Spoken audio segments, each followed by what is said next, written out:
Welcome back, everyone. We're diving deep today into something, well, I guess you could say it's something we all use every single day, right? Everyday English phrases. I mean, we don't really think about them much. Right. But we've got this podcast transcript, and it's just jam-packed with these phrases. Oh, wow. Some are, like, super simple, and others, honestly, they're kind of surprisingly complex when you really look at them. I bet. So ready to unlock some of those linguistic secrets. Yeah, I think it'll be pretty surprising, how much depth there is in the stuff we just say without even thinking. Exactly. So let's just jump right in, okay? Okay. Let's start with a phrase that's just so, well, direct. No need now. Oh, yeah. It's almost brutally efficient, isn't it? It really is. Yeah, and, I think in a world where we're just bombarded with information, Tell me about it. that kind of directness is, like, so refreshing. Right. Cuts through all the noise and just gets right to the point. I mean, just imagine how much time and energy we could all save. Oh, my gosh, yes. If everyone was that clear and concise, in how they talked. Well, I don't know about everyone all the time. True. There are definitely times when, you need to use more nuanced language. Oh, of course. But there's a real value, I think, to just saying what you mean, simply and effectively. Absolutely. Okay, so let's look at those phrases that kind of, spark a reaction, almost guaranteed. Yeah. Whose fault is it? Or you're late again.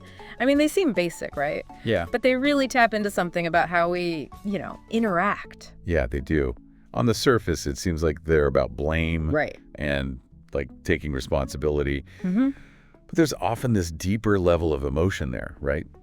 Frustration, disappointment, even humor, I think. Definitely. Yeah. It depends on, the relationships. They're like these pressure points. Ooh, I like that. Pressure points. Yeah, they can reveal a lot about how people relate to each other. And, even when we're using them jokingly, they can also point to things about how people act, Oh, yeah, for sure. Like if someone's always asking, whose fault is it? Maybe they're having trouble taking responsibility for their own actions. Or if you're late again is like a constant thing. Oh, yeah. That could be, it could be a lot of things. Right. Bad time management, not respecting other people's time, Mm-hmm. or even like a passive-aggressive way of saying they're not happy with something. Oh, that's a good point. Okay, here's one that might seem simple, but it can be really powerful. I don't care. Ooh, yeah. On the one hand, it's this declaration of independence, like setting boundaries, prioritizing yourself. Right. But There's definitely a but there. there is that phrase, it's like it's wearing a mask, It can hide a lot of different feelings underneath. Yeah. It could be genuine indifference, anger, sadness, even fear. It's true. It can be like a defense mechanism, a way to avoid being vulnerable. Right. And because of that, it can be really hard to figure out what people mean when they say it. So true. The context, how they say it, it all matters. Absolutely. I mean, think about it. A teenager might yell, "I don't care," all rebellious. But someone who's really sad might whisper it.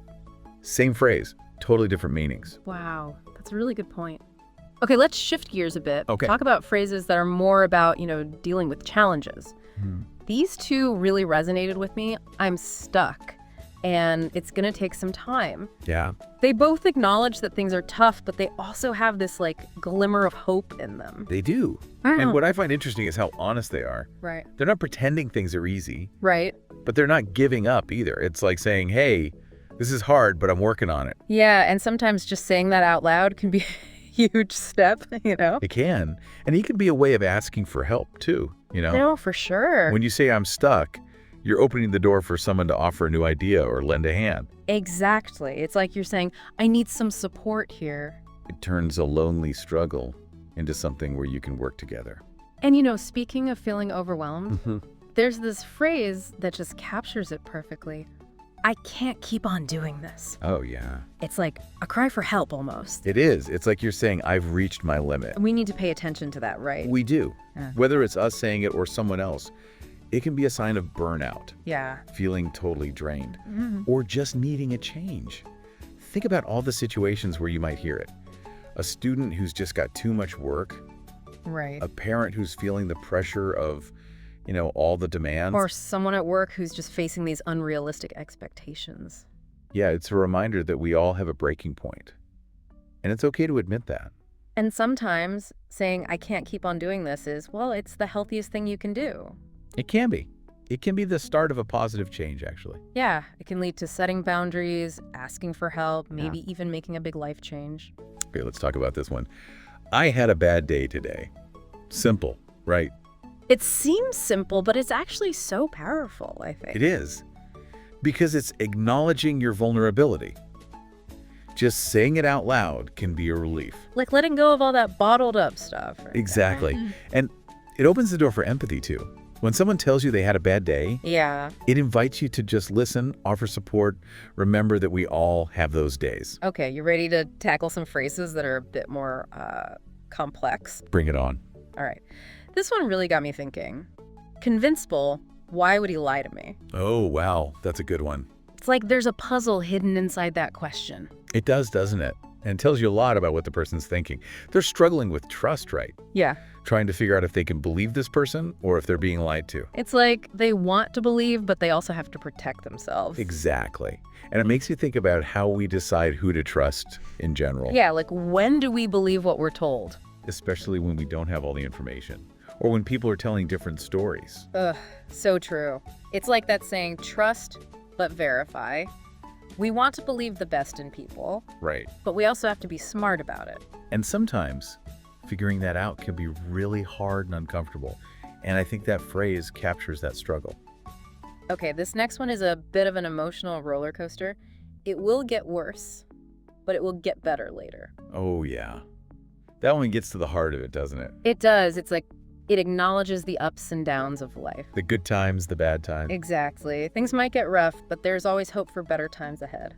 And that mindset, that's what helps us get through the tough stuff. Yeah. It's choosing to believe things will get better, even when it's hard. It reminds me of that idea of, personal growth, overcoming obstacles, even how society changes over time. Right. Often we have to go through those uncomfortable, uncertain periods before we can come out stronger on the other side. Like that saying, no pain, no gain, right?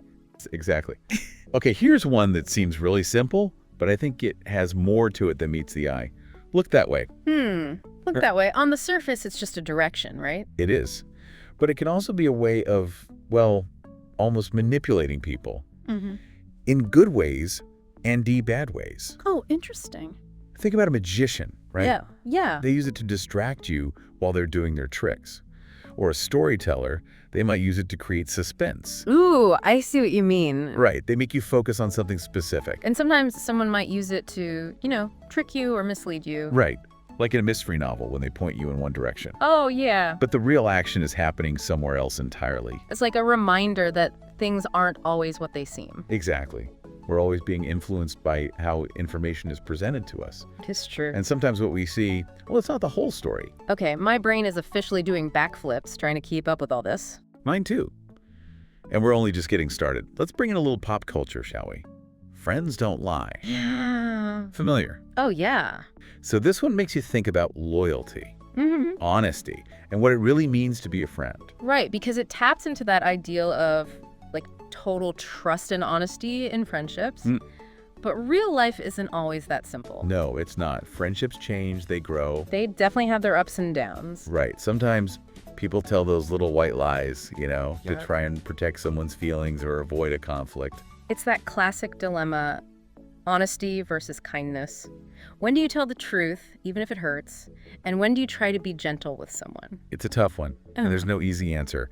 And I think that's what makes that phrase so interesting. It makes you think about those gray areas in relationships. Yeah, how sometimes, even with the best intentions, we might make mistakes. Okay, we've got a whole bunch of phrases here that are all about giving clear instructions and taking action. That's how you do it. If you're new to the channel, subscribe. Stay still for 1 minute. I need to see him. I need to tell you something. Stay where you are. Do not move. Why didn't you tell us before? Wow, that's quite a list. It is. What's interesting is how they all cut through any confusion and just get straight to the point. They do. It's like they're all about being super clear, conveying a message without any room for misunderstanding. Like linguistic shortcuts. I like that. They're designed to get things done, and you can use them in so many different situations. So true. Like teaching someone a new skill, giving directions, dealing with an emergency, Right? or even just expressing a strong need or desire. What they all highlight is the importance of clear, concise communication.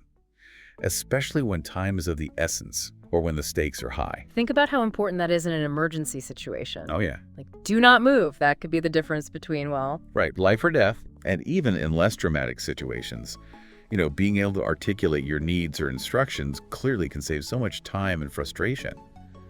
Imagine trying to put together a piece of furniture with instructions that were all vague. Oh, don't even get me started. Okay, my brain is officially full. We've covered so much already. What do you think? Should we take a break and come back for more? Let's do that. My brain needs a little recharge. All right, ready to get going? Oh, absolutely. My brain's still buzzing from all those connections we made, in the first part. Yeah, it's amazing how much depth there is in these everyday phrases. So true. So, what's next on our linguistic adventure? Let's take a look at this one. Isn't this fun?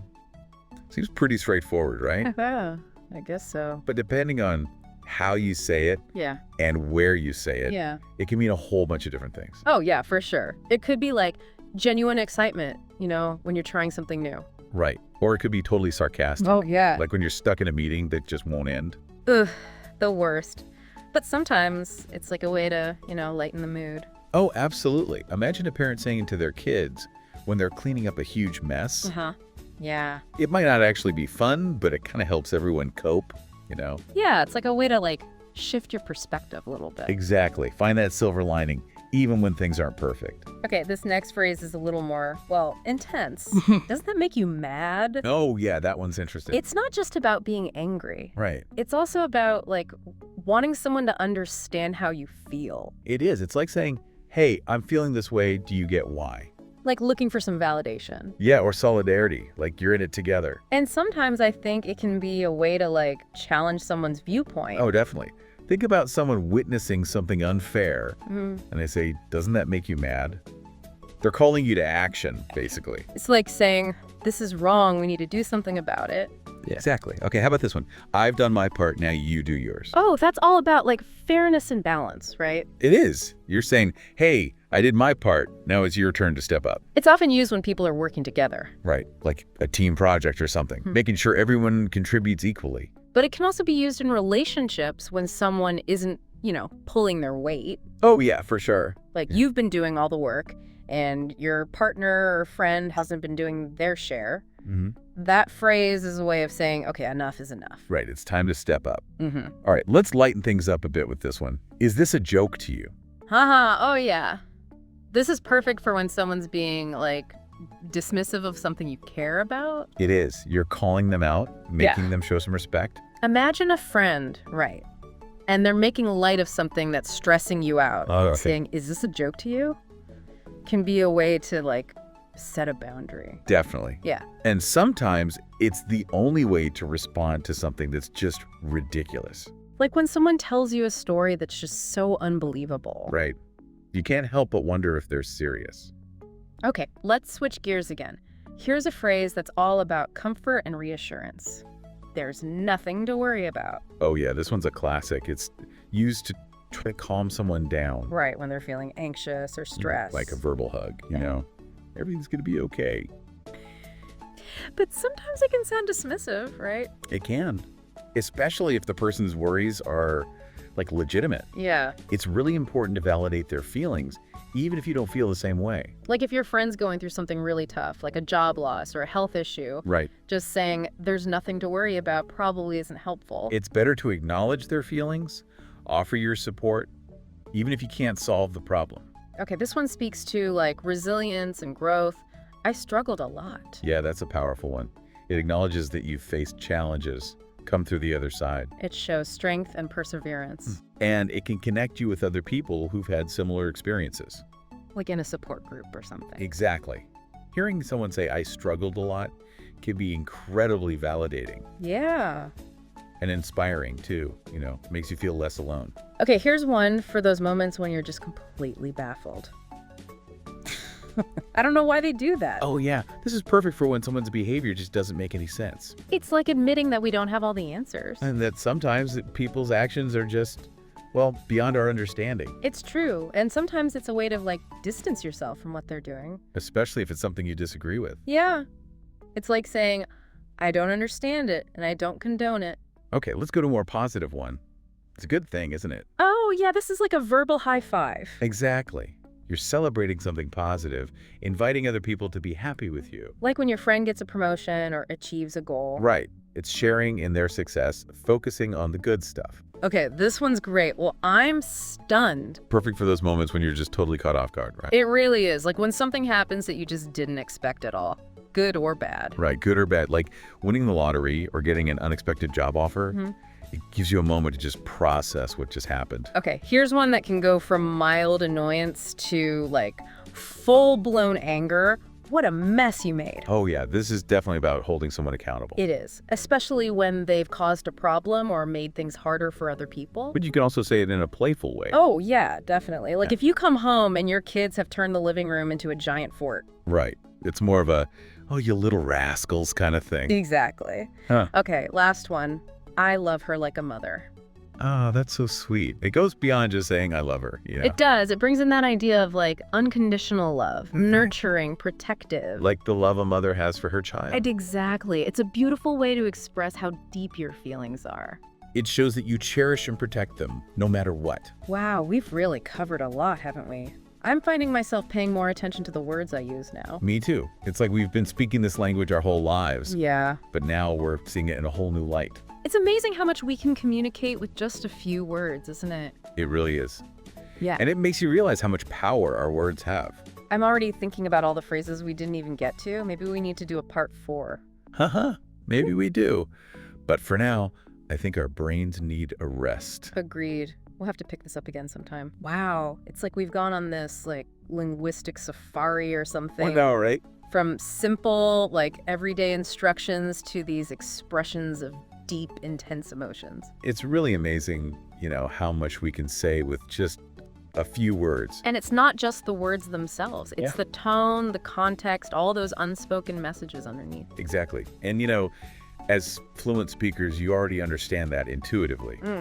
But by breaking it down and analyzing it, Yeah. we become more aware of all those subtle choices we make when we speak. It's like we've been speaking this language our whole lives. Right. But now we're seeing it with fresh eyes, like noticing all those little nuances we might have missed before. Exactly. And I think one of the big takeaways from this deep dive is, the power of being deliberate with our language.